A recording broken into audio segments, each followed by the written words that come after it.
Good morning, namaste, and Lakach Jayom Guru. Welcome everyone to our morning awakening ascension consciousness apprenticeship gathering. Good morning. Oh, well, Thursday morning it is. We're coming together again, as we do every weekday. Facebook joining in with us this week. Welcome, all my friends on Facebook. Just giving everyone a chance to see what it's all about, to see if you might want to be part of this free online. We're on Zoom every day, free online awakening ascension apprenticeship. Awakening ascension consciousness, because that's what we're in, right? Our consciousness is in this state of ascension. And so that's what this course is about. This is about those souls that are ascending, those consciousnesses that are rising, and they want to get their lives in balance now. And so that's why we call it this awakening ascension consciousness. And so we're getting together in the mornings and in the evenings. You have the opportunity to join in with this in the evening. We have 2 classes in the morning, and so those classes are already kind of going along. We started a class in the evening for those who are unable to do it during the day, and so now everyone's welcome to join in this in the evening. I say in the evening because here in New York it's going to be in the evening that we have this class. Right now, of course, it's in the morning here in upstate New York, Richland, New York, where we're from. Oh, and I see. Good evening, Suman. Namaste. Welcome, my brother. Welcome. Oshlun Ish. Namaste. Oshlun Ish is your galactic signature, right? Yes. Oshlun Ish. Yes. I was just, when you came in, I was talking with our friends on Facebook. I'm having our friends on Facebook join in with us for our class so that they can see what's going on. How's everything going in Kathmandu, my brother? Yes, everything is okay here. Oh, I'm getting well. thank God, everyone's okay. Oh, my prayer, thank you, God, for answering my prayers. Oh, yes. Did you get our letter? Did you get the mail It's that we sent? still not it. Pardon? It's still not it. Oh, okay, still not there yet. Okay. Well, we want to get this mail thing figured out so that we can send you stuff. We want to send you the calendar, right? Do you have Thank you the so much. book, right? You got the book, right? Yes. Okay. Well, we want to make sure you have the calendar. And Okay. not just one. I want to send you a whole bunch so you can teach everyone there how to use this calendar now. You're the teacher in Kathmandu now. Okay? You're going to tell everyone in Kathmandu, what is this all about? Nobody heard of this before, did they? No. You're going to teach them. You're going to show them how to bring their life into harmony with the energies, and they're going to get very happy lives. Everything in their life is going to start going beautiful. Like you. Thank you so much. So we want to get this mail thing straightened out. We got to send you mail. We got to send this to you We want to get you some tuning forks. We want to get you a massage table. We want you to heal people, help people, heal them. Teach them how to meditate. Teach them how to do pranayama. Show them how to be connected, right? Get the energy field around the head and the energy field. You'll teach them how. Yes. I'll teach you, and then you teach them. Thank you so much. And everyone will be happy then, yes? Yes, yes. Yes, yes. Okay, so, wow. So, well, we have a way of beginning, right? Our guru says that we don't just start doing our lessons. Our guru, Paramahansa Yogananda, says if you have anything important to do, if there's something you're trying to do, first you should get connected with God. First, you should get connected to Source before you do anything. First things first. Good morning, Kalahuni Mish. Welcome, welcome. Wonderful to see that you're joining in now. Yes, yes. Hello, hello. Welcome. Good Good morning. morning. Good morning. So we were just starting to talk about what we do first. And of course, first things first, as I'm sure you know by now, seeking the kingdom of God first.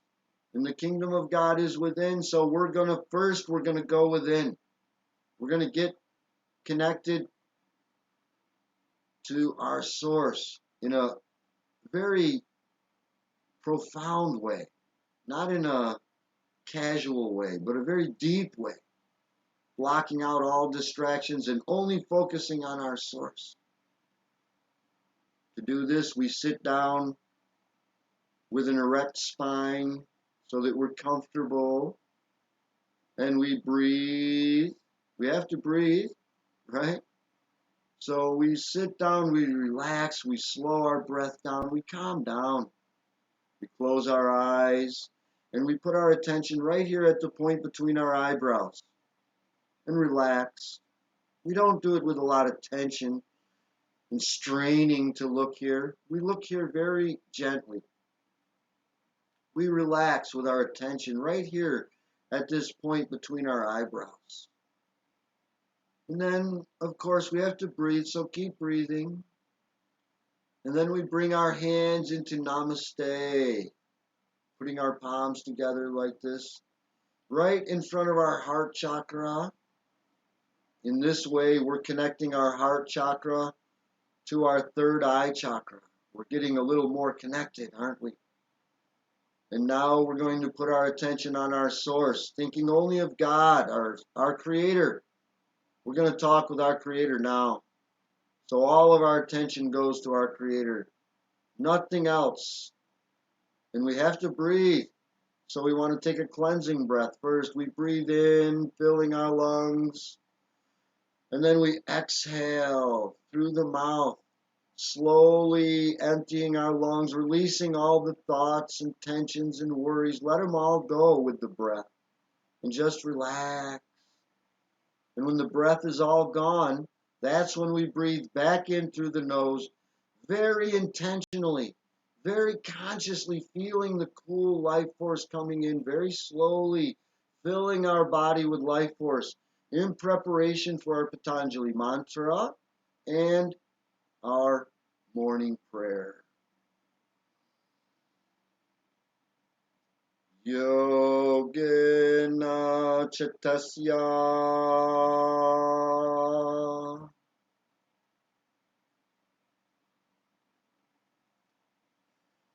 Padne Vakeyam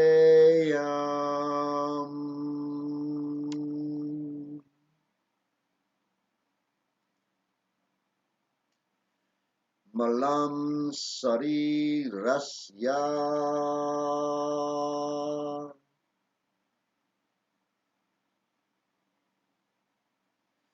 Chaveda Kenya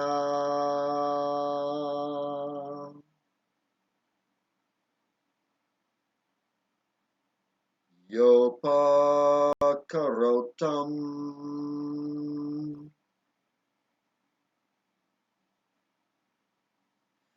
Pravaramuninam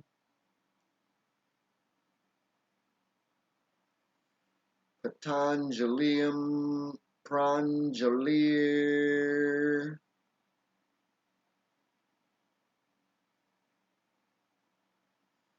Anatosmi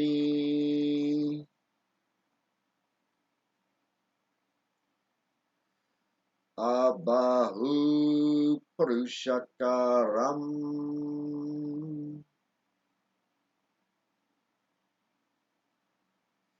Shankha Chakrasi Daharinam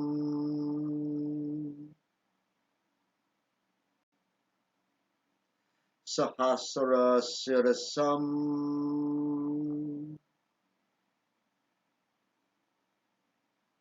Svetam Prananami Patanjaliam. All together now. Hare-yo.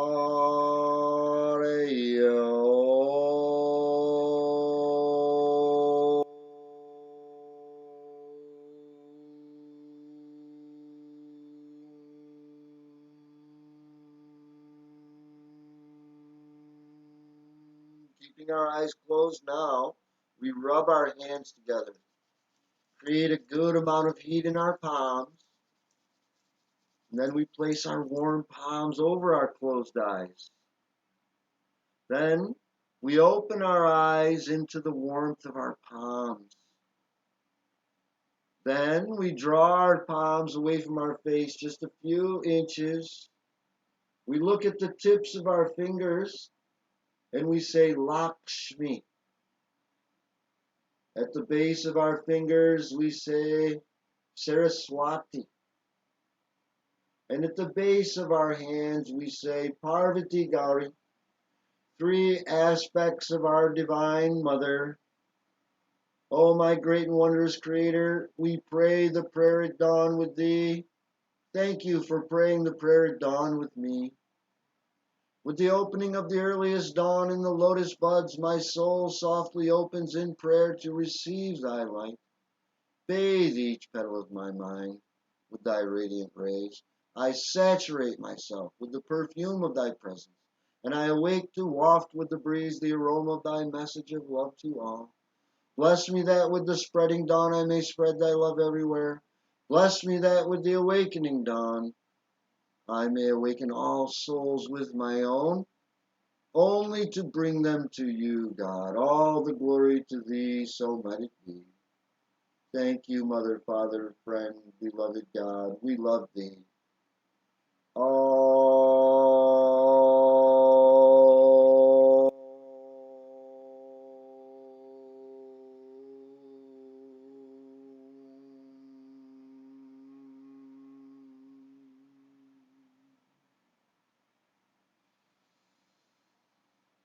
Ah, breath of fresh air. I always feel brand new after that. Okay, so now that we're a little more established in the realization of the connection with our source, now we want to, the next step would be to find out what are these energies going on around us today, what is the solar frequency and the tone today, so that we can get our life working smoothly and harmoniously, right? Today is the 8th galactic tone, Vaxax, Vaxax, Vaxax. Okay, it's the 8th galactic tone. And what is this 8th galactic tone about? Well, if you have the cards, it says right on the bottom of the cards, harmonic resonance, right? Isn't it yesterday was that 7th tone, the perfect tone, right? Right in the center. Mystical power, right? When we reach that tone, then we're coming into harmonic resonance. The next energy right after getting into that mystical power is harmonic resonance. It's the next energy. It would only make sense that once you get into your mystical power that you would be in harmonic resonance. What is harmonic resonance? Harmonic means everything is in harmony. Resonance means frequencies and vibrations, right? So that means all of these frequencies and vibrations would be in harmony, harmonic resonance, resonating in perfect harmony. Ah, yes, so that's a wonderful energy, isn't it, today? And now we know that this tone, this idea of harmonic resonance, is what this solar frequency of men, blue eagle men, is going to be about today. That's what makes our galactic signature, right? So this idea of men, which we know of as this idea of having keen, clear vision, of being able to, well, figuratively speaking, soar above all of the problems and chaos that's going on down here on the earth, right? And we can be above all of that and see things for how they really are, right? That's this idea of men, right? That's why it's an eagle, because eagles can fly above very high in the sky. And they don't see any boundaries between the countries, right? And because they see things how it is, right? They see very clearly. And so these ideas are what is associated with this energy of men. And so we also bring in this idea of harmonic resonance as well, right? So this idea of having an ability, our conscious ability to be able to stay above all the chaos and to see things for how they really are, see things correctly, you know, and be in harmonic resonance, right? Because we're putting it together with the harmonic resonance today. Any questions, comments, concerns about it? I know we've looked at these tones and these frequencies for a little while now. We should be getting a little bit acquainted with them. That's why we read out of the Mayan Oracle. It gets us very acquainted with these energies, right? So that we know them just as if we knew our best friend.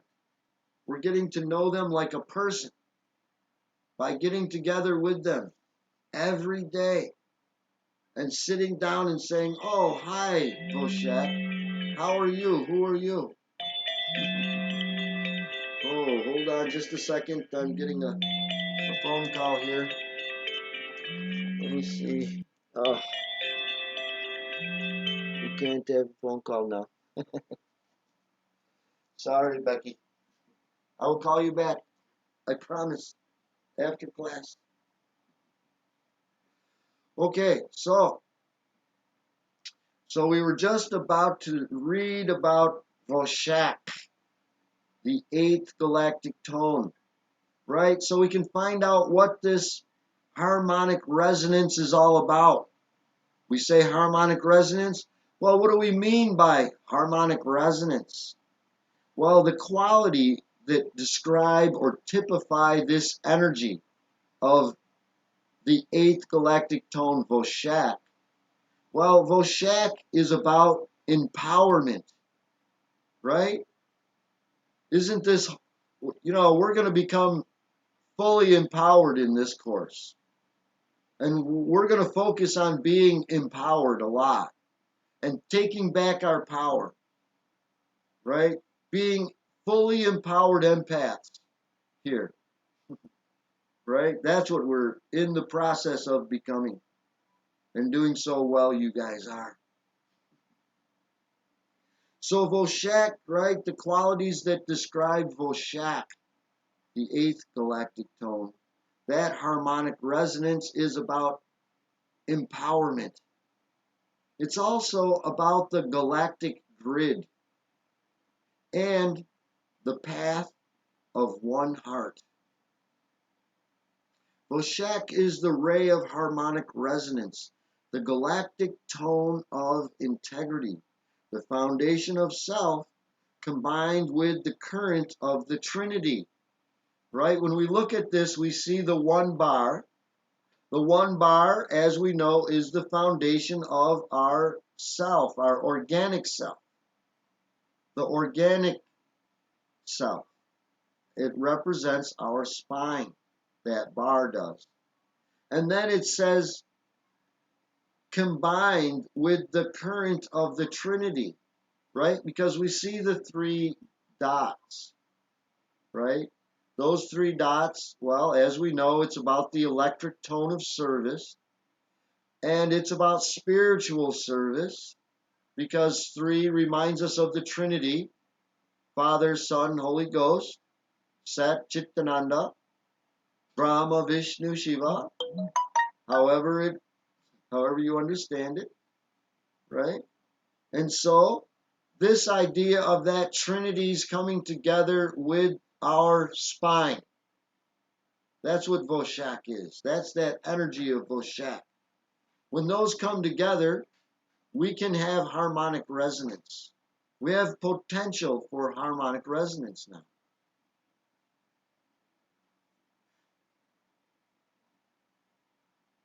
Voshak is love made visible.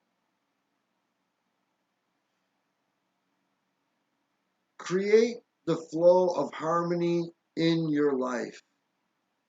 Let us enter the spiral frequencies of the greater galactic grid. We are being offered empowerment through our innate resonance with this galactic grid.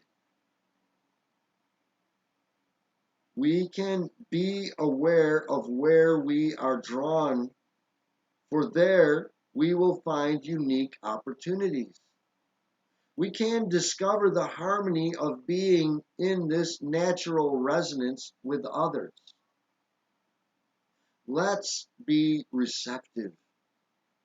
You know, you are the diviner of harmony, the meeting ground of physical reality and the infinite. We would be wise to bring a deeper harmony to the practical circumstances in which we find ourselves. We can free the ego from its self-centeredness by embracing the potent energies that are raising the harmonic frequencies of the entire planet. Just breathe easily. You are the song being sung by the golden octave. So sound the resonant tone of the one heart. This is what Voshak is all about. Any questions about it? It explains it pretty clearly here.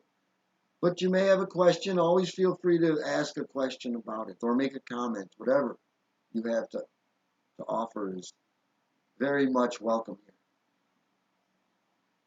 So that is Voshak, and we want to keep this idea of this idea of harmonic resonance and our association with this harmonic resonance. We want to keep this in mind now as we read about men, right? Blue eagle men, right? It's blue because it's west. West, blue, west transforms. So this is a transformative energy. right? We want to keep that in mind. That's why it's blue. Immediately we know it's a transforming energy because it's west. Blue west transforms. And, of course, it's called men. And what are the qualities of men? Well, let's talk about that. The qualities of men, well, men is about hope, isn't it? When you see that eagle flying in the sky, doesn't it give you hope? Inspiration? Yes. It does me anyway. I love to see those eagles flying high out there. Whenever I see an eagle, I always get excited. I think it's a blessing to see an eagle. Men is about commitment.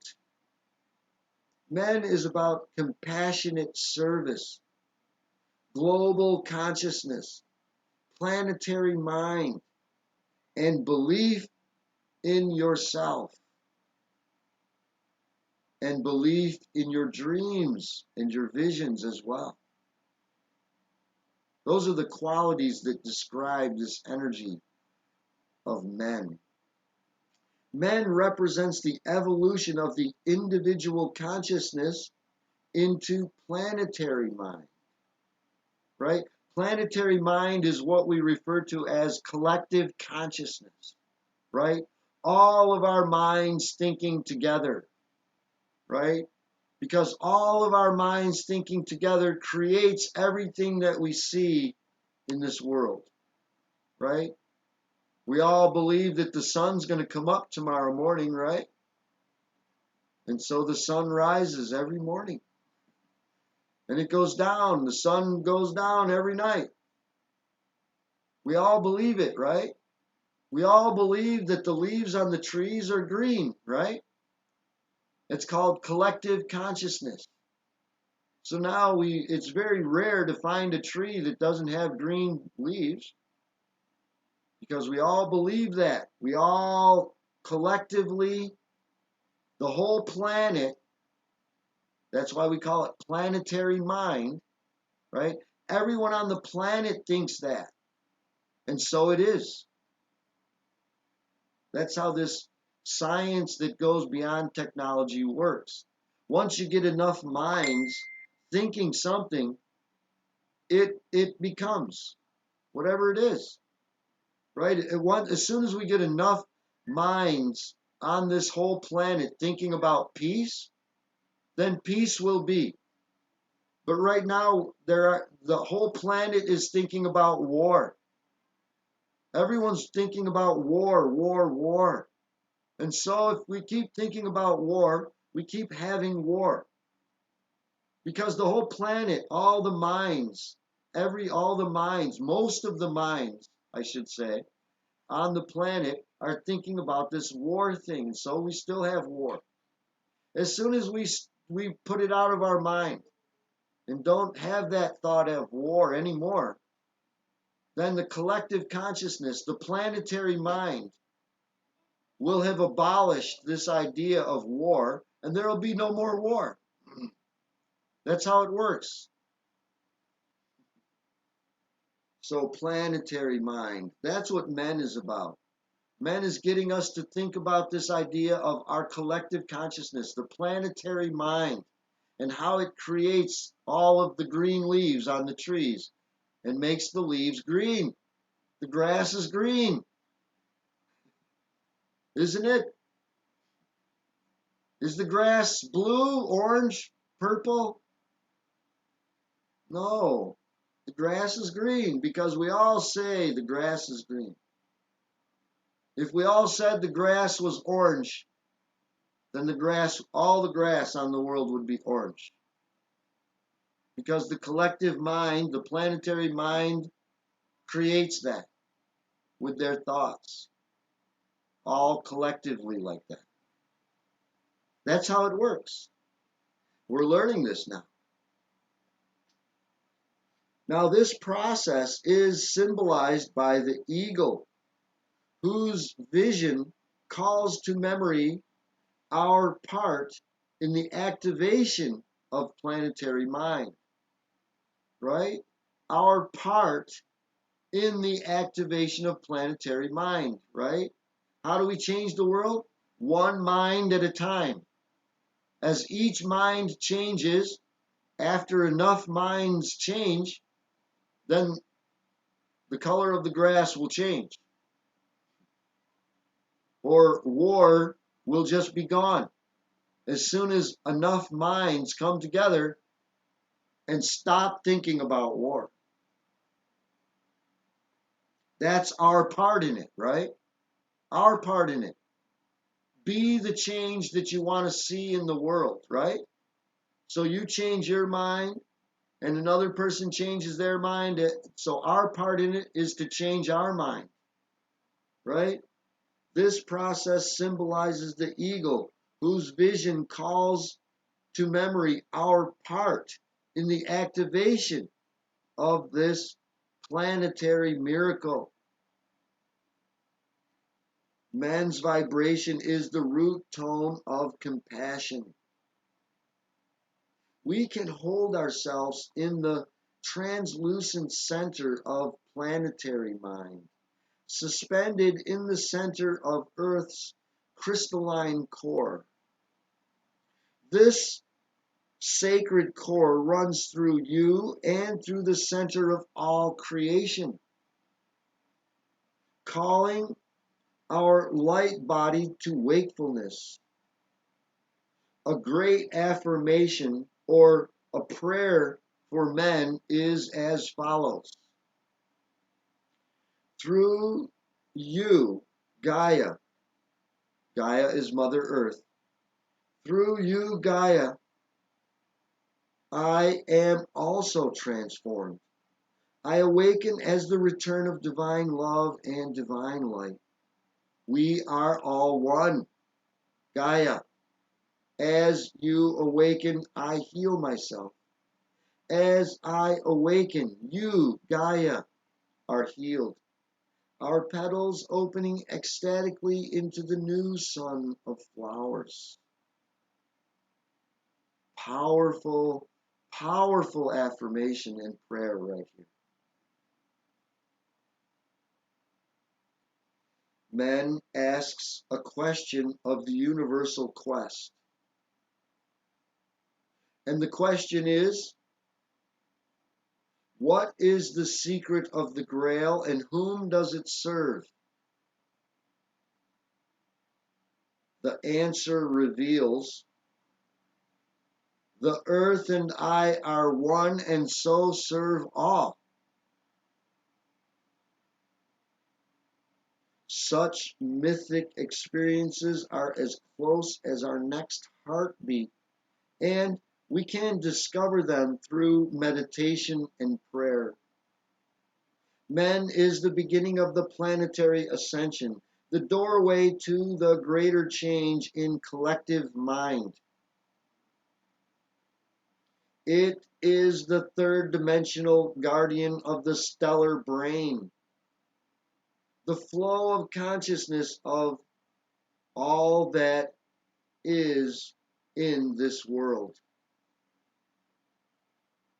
Remember, you are a member of the one global family, a planetary server and transformer, right? That's what you guys are in this ascensionship, in this Ascension Apprenticeship course.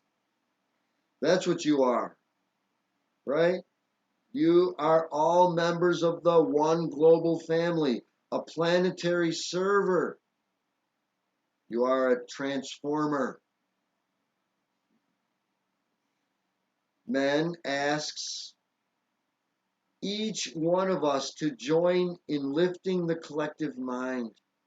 It is up to each one of us to hold a positive vision and affirmation for the means by which this miracle will occur is through change in the one affecting the greater whole. Imagine the profound impact your loving thoughts have on planetary mind. right? On the collective mind, right? Everyone's thinking together. You know, you do make a difference. Each one of us make a difference. As you connect individually with the larger crystal grid network, your power is multiplied exponentially. The galactic grid is also known as the Mayan cobweb. By simply embodying light and love, you become the one who creates the miracle on earth. As we dive into the oneness and experience the collective mind, deep feelings awaken. And as we process our part in the global pain, in the global limitation, self-doubt, separation, fear, and suffering, we bring to light the consciousness of the collective, filling it with hope. Freed from judgment, our tears awaken us to the true compassion and service. Right? That's why we're going through all this sorrow and suffering, all this pain. It's making us cry, isn't it? And it's making us say, we have to do something about it. We got to fix this. So it's those tears, that pain, and that suffering that brings us to action, to do something about it. To the Mayan, men represents the eagle, the one who soars in conscious flight above the earth, the one whose vision sees far beyond the mind of humanity, the intellectual mind. Men is the compassion of all hearts linked as one. Men is the essence of dawn, clear, fresh, and newly charged to fill our most cherished dreams. With unconditional love, men pierces the depths of collective hopelessness and lifts mass consciousness. Men urges the alliance of the faithful of the stars to serve through their remembrance of the light. Each one of us is a visible pillar of the etheric temple now grounding themselves on earth. All beings help in the healing and lifting of planetary mind. Men is the keeper of the temple of the one family, here to make places for gods and goddesses to walk the earth again. Men is the keeper of sound, light, and color initiations. Through the power of song and sound, we can assist in restoring the vibratory pattern of perfection.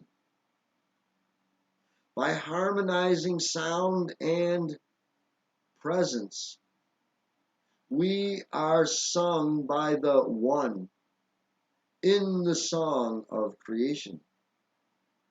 Men's song calls to the creatures of the air, land, and sea. We can harmonize with this new music, and we would be wise to discover and sound our own solar note to help ground the new golden octave and frequency on earth. The greatest gift we can offer to the planet is simply to be love. Believe in yourself and your dreams, and believe in your visions. Remember your spiritual gifts, your path of service on earth, your promise to serve the light. Everything you are connects to the greater whole. We are star-seeded. We have the vision of the eagle. So believe in your dreams. You are the hope and the vision revealed. The number for men is 15, representing the fulfillment of individual self and the foundation of the universal self that brings us into harmony with global consciousness. Right? This is 3 bars. 15 is 3 bars. Our physical self in conjunction with our spiritual self, in conjunction with the collective mind of the whole planet. That's what that 15th tone represents. Right? Oh, we don't talk about those very much, do we? Because we only go up to 13. Well, it goes on further. There's more meaning. Right? So that's the meaning of 3 bars coming together. Right? Our spine, our spiritual self, and the whole collective mind of all of mankind, the global mind, all in together.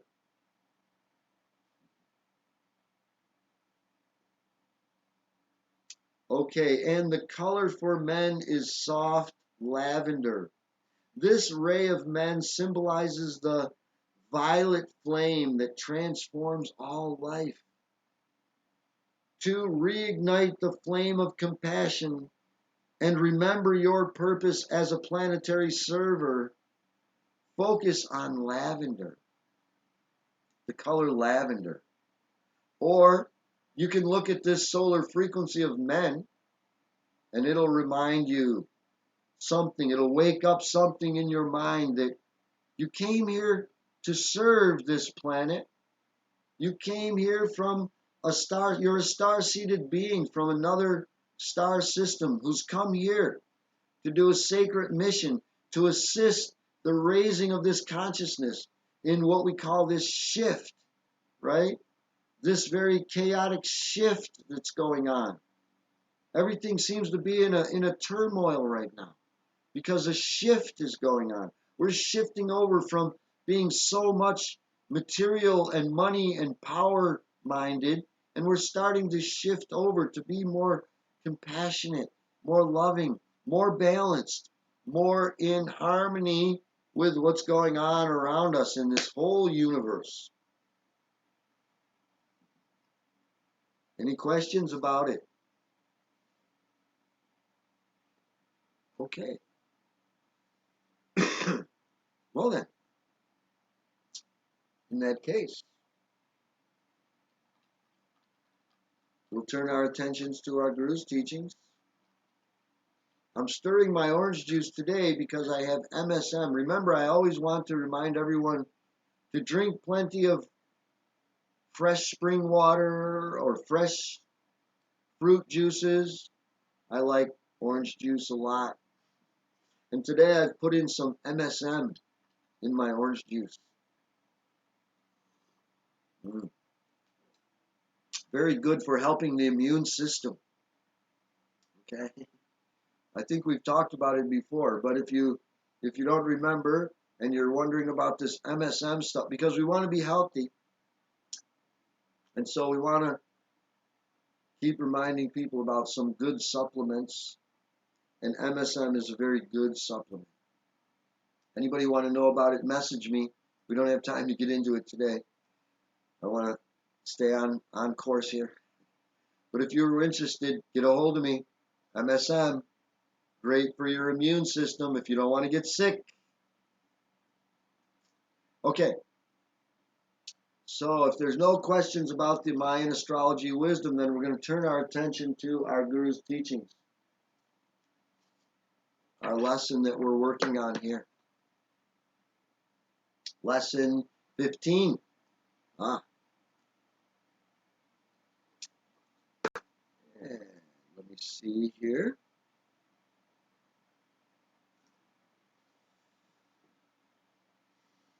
We left off where we were just getting ready yesterday to start talking about cultivating spiritual habits, right?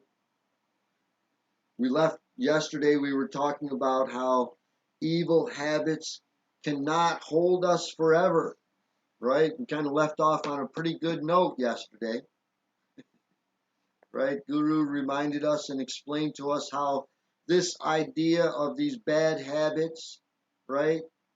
We say evil habits, we just mean bad habits. Evil, in our definition, is anything that causes us sorrow and suffering. Evil is the sorrow and suffering that we experience from wrong actions. So if the actions are going to cause us this sorrow and suffering, we call them evil actions. Not that it's some evil boogeyman that's going to get us. We're way beyond that understanding. We know now that our actions, if they're out of alignment, then they will cause us suffering. And Guru calls that evil. And we got good reassurance from our Guru yesterday that this evil habits or this evil tendency cannot hold us forever. It's impossible. It can hold no soul forever. Because we're made in the image of our Creator, and so we will be free and liberated someday. Everyone's going to get away someday. It's just up to them as to when. That's why God gave you free choice. It's up to you as to when this suffering and sorrow, this so-called evil, is going to be gone from you. Totally up to you. But it is refreshing to know that there's no way it can keep you forever. So next, we're going to talk about, so are there any questions about it? Anything we've talked about in the lesson so far? We're just going over it now. I want to be sure that we all got it 100%. Okay, no questions then? Okay, then we'll go on. And if questions come up later, you can always message me or call me or whatever you'd like to do. So, next, Guru's going to talk about cultivating spiritual habits. Right? As I said before, Guru just doesn't tell you, go out there and change your habits. Guru tells us how to cultivate spiritual habits. It's not enough to just tell someone to do it. If you're going to tell someone how to do it, then you better be able to tell them how to do it as well, because otherwise you're just judging and condemning them. If you're just saying to do it and you don't even know how to do it yourself. So Guru says the power of habit can be especially advantageous on the spiritual path, right? Habits are not all bad. We have good habits, and they're very helpful to our life. And we have bad habits, and they're not very helpful to our lives. So we're going to separate the two here right off the bat.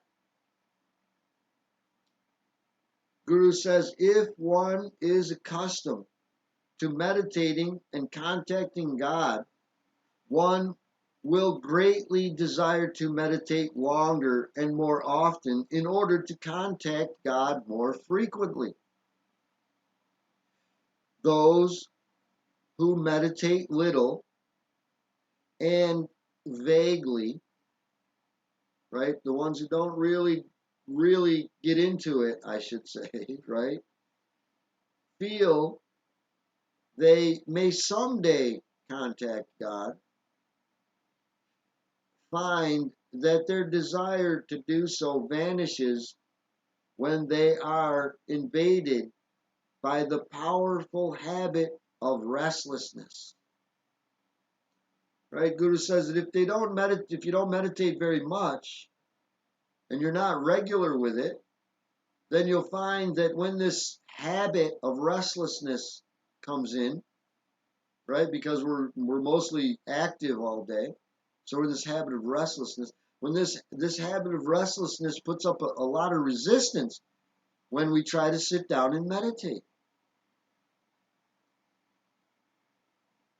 Guru says, likewise, those who are accustomed to being calm attract more calmness and serenity, while those who are seldom calm find their precious calmness easily disturbed when restlessness invades. Deep-seated, unspiritual habits can entirely destroy the power of weak spiritual habits. Right? Guru's saying if we have very strong bad habits, that these strong bad habits will overpower our weak good habits. Right? I mean, this is common sense, but maybe we just never really sat down and thought about it. Guru's getting us to sit down and think about this for a week. This week. We're thinking about this. We're not just reading it, throwing this to the side, and then going crazy all day. All right? I highly recommend you don't do that because this won't work for you then. You've wasted all your time. This will work 100% if you do it, though, the way Guru teaches us.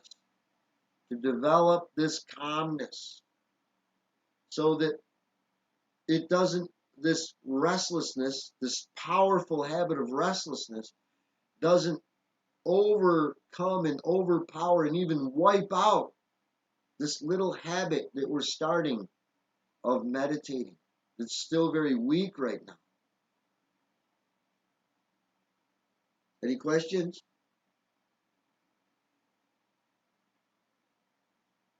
Okay. Then Guru goes on to say that habits of thought are mental magnets that attract specific things relative to their kind and quality.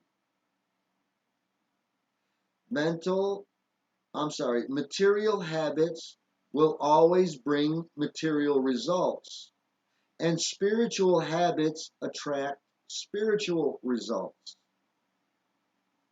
Makes sense, right? Very practical, common sense. So Guru says, don't let unhelpful ideas flow down the stream of your habit-forming thoughts. I love how Guru talks. It's poetry to me.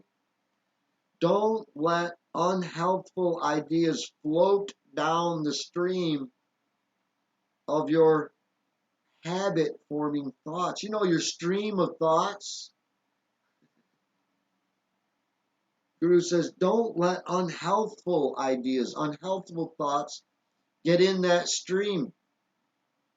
Keep those thoughts out of there.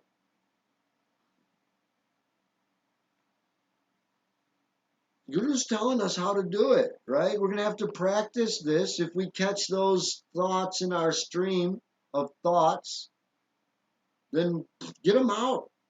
Take them out of there. We can do it. We control our thoughts. No one else controls our thoughts.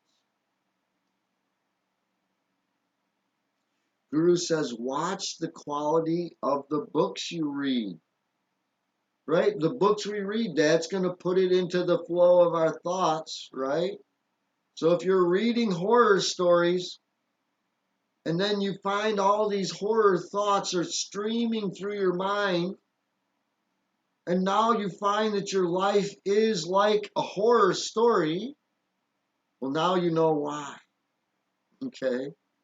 We might want to change the flow of our thoughts, and Guru's telling us how. What books are you reading, he says. Are you reading books on spiritual peace and harmony? Are you reading books on vibrational frequencies and energies and how they apply to our life? Are you reading those kind of books? Or are you reading love novels? and horror stories. It's the stream of your thoughts. Guru says, watch the kind and quality of people with whom you associate. Okay, if we have the habit of drinking alcohol, we want to stop that alcohol drinking habit, and we only hang out with alcoholics who are drinking all the time. How do you think that's going to work for you? Not very well, right? Common sense, but are we thinking about it, right? We don't want to hang out with the people that are doing that very habit that we're trying to undo in ourselves. It won't be helpful. And Guru's trying to help and teach us how to make it easy. If we're hanging out with those people, that's going to be the stream of our thoughts. If you're sitting there watching people drinking alcohol all the time, it's going to be in the stream of your thoughts all the time. And how are you going to quit it then? And alcohol is just an example. It could be anger. It could be drugs. It could be jealousy. It could be anything. Swearing, anything. Whatever it is. If you're hanging around with people that swear all the time, it's going to be in the flow of your thoughts, and how are you going to get out of it? Guru's teaching us how to do it. We're going to have to, think about the books we're reading. We're going to have to think about the quality of people that we're hanging around. Guru goes even further to say, watch out for the influence upon yourself of your family, your business associates, and your close friends who constantly associate with you. We're going to have to do some evaluating in our life now. That's why we do this lesson for a whole week. We're going to have to start evaluating which of the family members we're hanging out with. What are they saying to us? Are they constantly saying you're a loser? Why are you hanging out with them then? Okay? Your business associates. If that person at the office has nothing good to offer you, why are you keep going over there? Right? And your so-called close friends, right? Are your friends the one you're calling your friend? Is that the one who's saying, come on, let's go get drunk instead of meditate?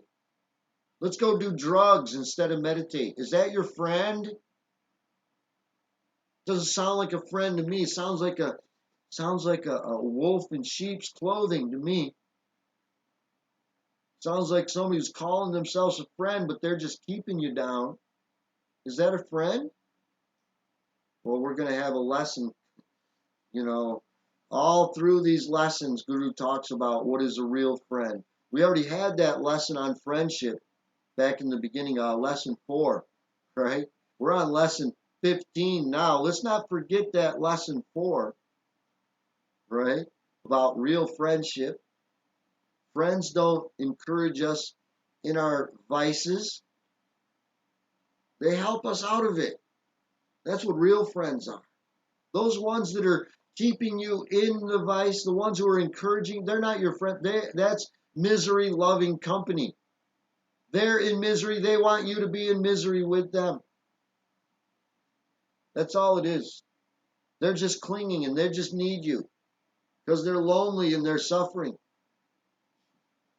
You don't have to join them. Any questions about it? Any comments, any concerns about that one? It's kind of a hard one for some people sometimes. Okay, Guru's going to go even a little deeper now. Okay. Guru says that many people are unsuccessful because their own families have infected them and their subconscious mind with habit-forming, progress-paralyzing, discouraging thoughts. Do any of us have family members that, well, let's put it nicely, that are not very encouraging, right? They just keep calling you a loser. They say you'll never succeed. Guru calls those habit forming, progress paralyzing, discouraging thoughts. It's in a lot of families. We want to stay away from that, Gurus say. Get away from that. Don't listen to those ones when they say you can't do it. Or this family, no one in this family can do that. We can't do that. This family can't do that. Oh, yes, you can. You can do anything.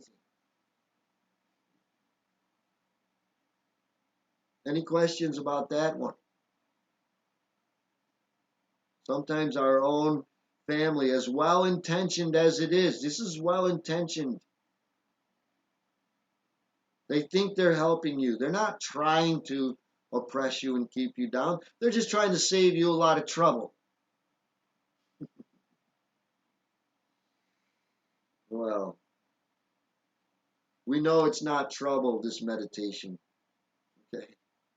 We know that this sadhana and our Guru's teachings, it's not trouble. We'll go through the trouble, so to speak.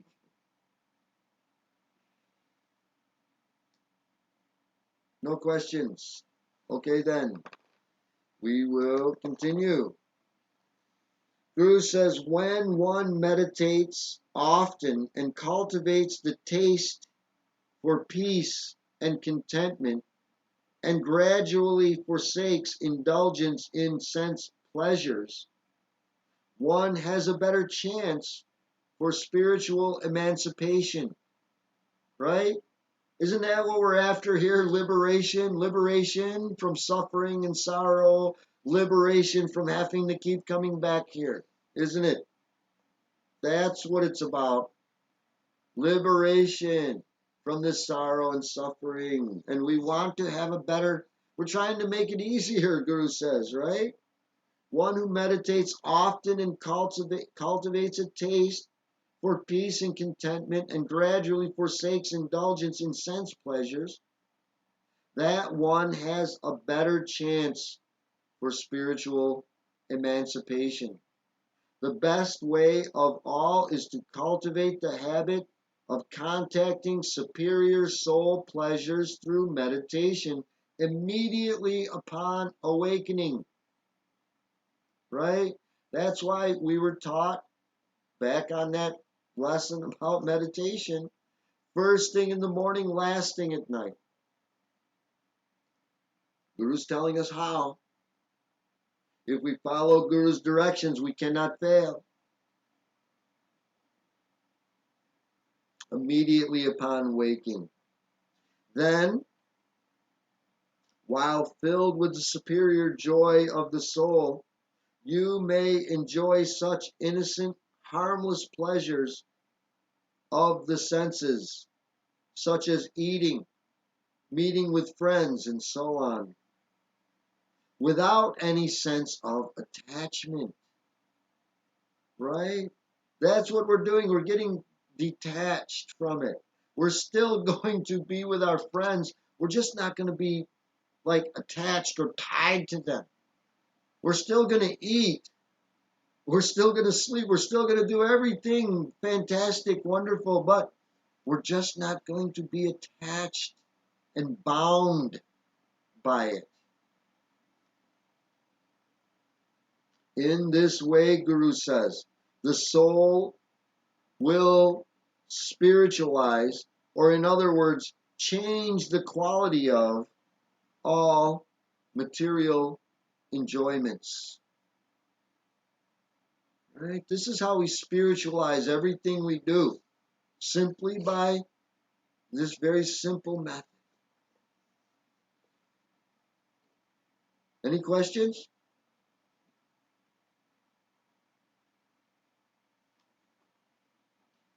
Okay then. Guru goes on to say, the beginner on the spiritual path may take courage from this thought. No matter how many times one suffers from powerful attacks of sense attachments and restlessness producing mental desires, material desires, they find the meditation born occult soldiers of this life and of past lives coming to their aid. A person who is always restless and never meditates thinks that they are all right because they have become accustomed to being a slave of restlessness. However, as soon as they try to meditate and be calm, they find resistance from the bad habits of mental fickleness. But after they have formed the habit of meditation, they learn that when the habit of restlessness tries to usurp the throne of their consciousness, it finds a new meditation guard, and the awakened occult soldiers of past lives offering resistance. In other words, your good karma of past lives will help you in this life. You've been cultivating this for many incarnations. If you just sit down and bring out this remembrance, it will help you. But you have to practice, as Guru says, and sit down and awaken these occult soldiers of goodness of past lives within your consciousness. They're there. They're waiting to be called into action by you. Any questions about it? Any thoughts? Any concerns? Anything?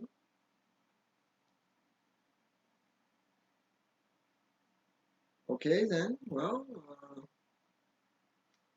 let's go on to thoughts to remember. Who says that you are the sole creator of good and bad habits.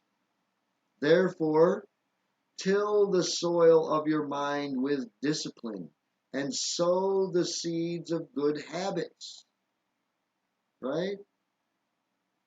Till your mind with discipline and plant in that freshly tilled mind the seeds of good habits. To replenish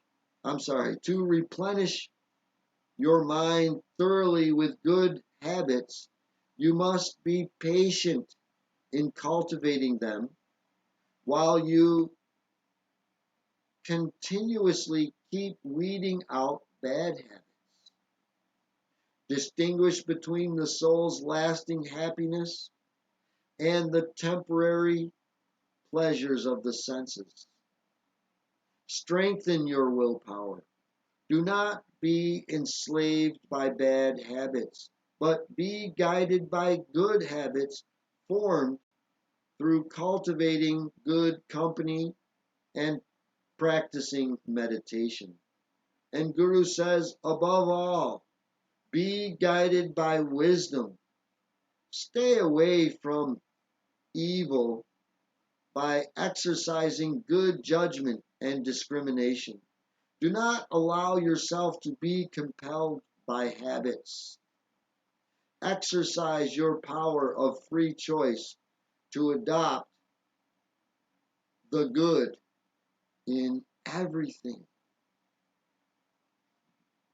Great advice and guidance from our Guru, isn't it? Absolutely. Any questions, any comments about it? This lesson about habits, good and bad habits. We're just talking about them so far. We're going to be talking about them for a little bit here, all through the lesson. we'll be talking about these habits. Okay, well, if there's no questions, comments, concerns, right now that's okay. If there's some come up later, get a hold of me. Let's finish up this lesson with this story. Guru has a story for us. I love Guru's stories. And this week, Guru's story is about the man who thought that he was proof against temptation, right? Guru's going to give us a little real life example about how these habits work against us or work with us, depending, right? If they're good or bad habits. The man who thought he was proof against temptation. Mr. J was a confirmed alcoholic, a nuisance to his family and his neighbors. One day he met a saint. The experience was so uplifting that he took a vow to abstain from drinking alcohol.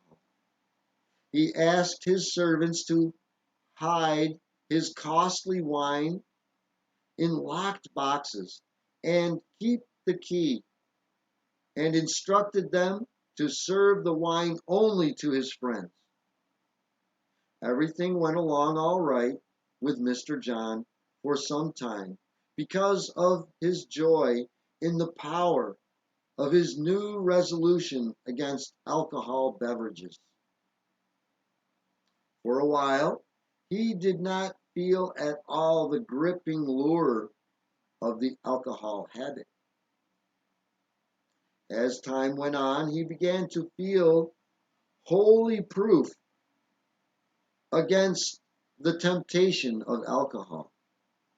So he asked his servants to leave the key to the wine room with him so that he could serve the red liquor to his friends himself. Feeling more and more mentally secure, he came to the conclusion that it was too much bother to go to the cellar to get the liquor for his friends. He would keep a few bottles upstairs in the cupboard now. Several days passed without mishap, and Mr. J thought, well, since I am proof against the temptation of alcohol, let me look at the sparkling red wine in the bottle. So he had the wine decanter filled and placed on a table. Every day he looked at the bottle.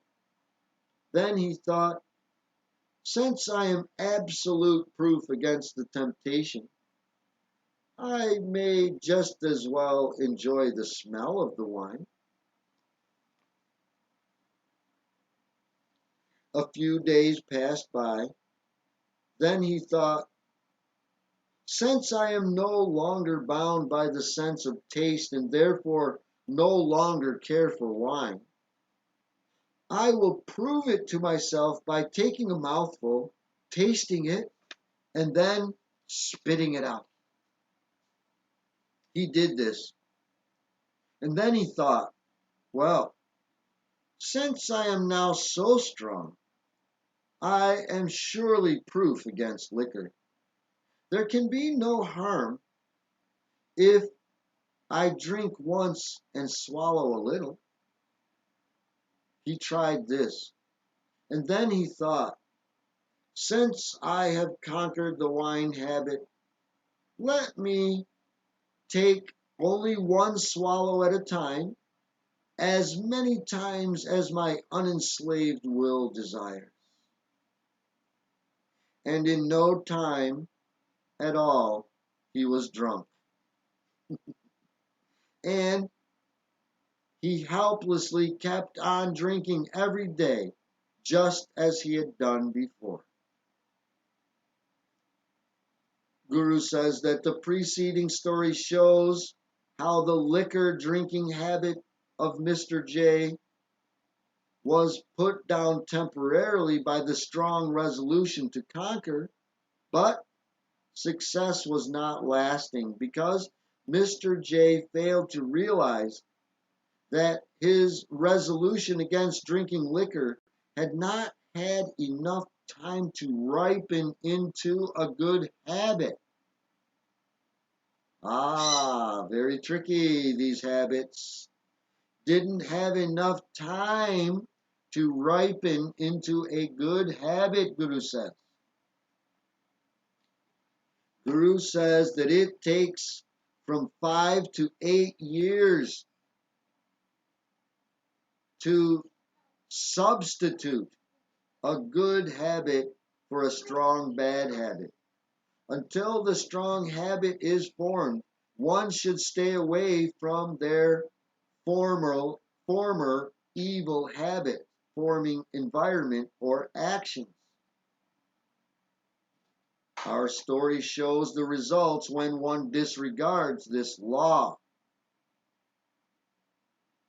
Mr. J brought his wine bottle near him and gradually reawakened the memory of alcohol drinking habit, and with his former uncontrolled desire for liquor. Therefore, Guru says, to prevent the nourishment of bad habits, a person should get away from surroundings that encourage them in wrong actions. And above all, Guru says, one should never deliberately bring evil thoughts into the mind. Guru says, resist evil thoughts, which lead one to seek evil surroundings. Evil is just sorrow and suffering, not the boogeyman.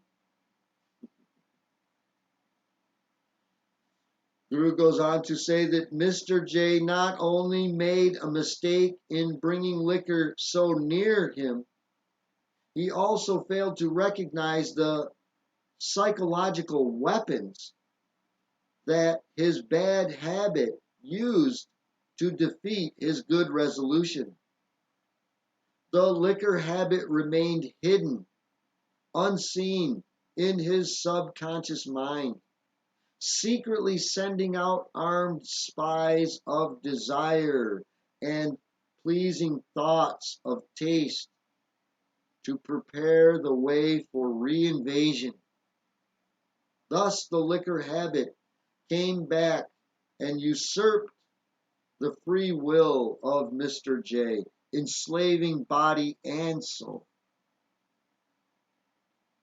Guru says anyone who has a tendency to live on the misery-producing mental plane should learn to stay away from tempting environments outside and to cast out thoughts of temptation from within. You got to do both. You can't just do one. That's why some people fail when they try to quit. They don't cast out it from inside, and then they don't stay away from it on the outside. They should surround themselves with the right kind of environment and keep their mind filled with the kind of thoughts that will produce the good effects that they truly desire. Doesn't that make sense? It's very sensible. It just makes sense. It's the only way, right? You can't quit smoking cigarettes if you're around cigarette smokers all the time and you keep craving cigarettes and people keep talking you into cigarettes and you really don't throw it out of your heart either. How are you going to get rid of it? You won't. You may temporarily stop for a while. I've known so many people, they said, I quit smoking. I say, well, then why are you smoking again? They say, well, I quit smoking for a year. I said, well, then you didn't quit smoking. You're still smoking.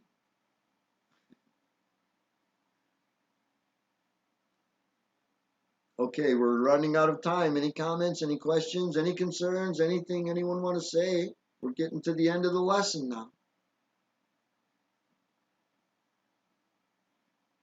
Okay, well, if there's no questions, I want to remind you of the affirmation. Our affirmation for this week is, I form new habits of thinking by seeing the good everywhere, and in beholding all things as the perfect idea of God made manifest. I form new habits of thinking by seeing the good everywhere, and in beholding all things as perfect ideas of God made manifest. Keep going with it all the way through the weekend and everything. We're going to keep going with this. Well, we're kind of wrapping up this lesson here. Tomorrow we'll talk about, if anybody thinks of any more questions, any more comments, any more concerns, we'll talk about it for one more day. But I think if everybody's got this, then next week we'll be going on to lesson 16.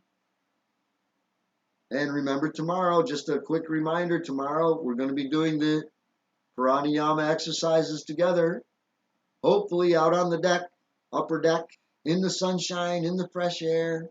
If you can get outside, let's get outside and do it. If you can't get outside, open a window, open a door. Guru says we do these pranayama exercise routine in the fresh air because we're bringing in life force, aren't we? We're absorbing life force. And we want to get a lot of life force. That's why we do this every morning, every night, so that this body has so much life force. Oh my goodness. We can't run out of energy ever. Okay. Well, then let us wrap up how we usually wrap up, right? With a little bit of a tidbit of wisdom from our Guru, a little golden nugget of wisdom from our Guru from this spiritual diary. And today is August 26th. We're talking about meditation still. And this is a quote from our lessons that we're studying. Might sound familiar. Our Guru says, the more you meditate, the more helpful you can be to others, and the more deeply you will be in tune with God. Guru goes on to say, selfish people remain spiritually hidebound, but the unselfish expand their consciousness. When you find your omnipresence in meditation, you will find God. If God is pleased with you, all nature will work in harmony with you. Guru says, learn to talk to God with all your soul. Right? Keep talking with God all the time. Be with God. You see, when you are in tune with God, then all of the world, everything around you, will harmonize with you.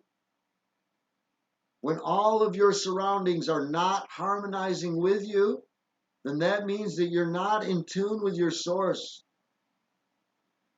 You're not in tune with it. You're connected to it, but you're not tuned into it. So tune into your source. And then everything around you will tune in with you and go very, very harmoniously. That's what we want to do. Have a wonderful, harmonious day, isn't it? Guru's teaching us how. All we have to do is practice it, live it every day.